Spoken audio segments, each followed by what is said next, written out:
స్వేచ్ఛగా స్వాతంత్రముగా ఏ నిర్ణయం ఎప్పుడు తీసుకోవాలో మనకే స్వేచ్ఛనిచ్చాడు.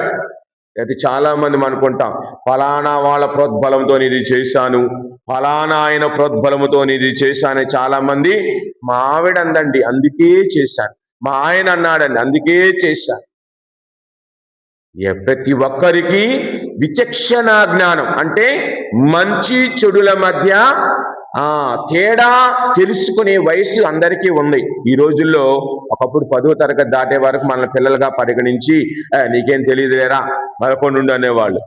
ఇది 6వ తరగతికే పిల్లలకి తెలుసు ఏది తప్పో ఏది ఒప్పో ఏది ఎక్కడ ఆలోచించాలో మనకంటే వాళ్ళే మెరుగుగా ఆలోచిస్తున్నారు. ముఖ్యంగా ఆడపిల్లల విషయంలో మగపిల్లలు, మగపిల్లల విషయంలో ఆడపిల్లలు మిగతా విషయాలు ఆలోచించరు. స్కూల్కి వస్తే ఈ 6వ తరగతి 7వ తరగతి నుంచి ప్రిన్సిపల్కి భయం, ఈ రాయాలు ఏం చేస్తాడు, ఈ పిల్ల ఏం చేసిద్దని కదా. మనం అనుకుంటాం మన పిల్లలు మంచోళ్ళు, అందరూ పిల్లలు మంచోళ్లే అందరికీ, కానీ ఆ నొప్పి బయటపడే వరకే ఏదైనా.